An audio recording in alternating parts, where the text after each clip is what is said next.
Hi, my name is Cassidy, and I'm the owner and inventor of the BabyToon, a new spoon for babies.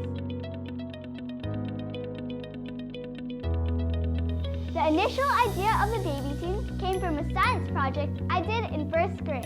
After thinking my idea through and creating my first prototype out of moldable plastic, I wanted to see how I could bring this idea to life. To help me with my invention, we worked with 3D Innovation to help turn my idea into an actual product. With their assistance, we are able to create a physical prototype using 3D design to help verify the functionality that we wanted.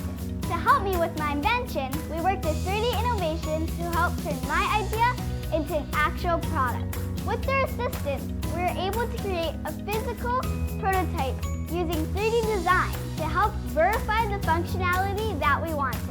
They helped me with refining my design, creating a prototype using 3D printing, and sourcing for mass production manufacturing. Because we had a market-ready product, we were fortunate enough to be featured on season 11 of Shark Tank and get a deal with Lori. 3D Innovations helped bring my idea to market and can do the same for you.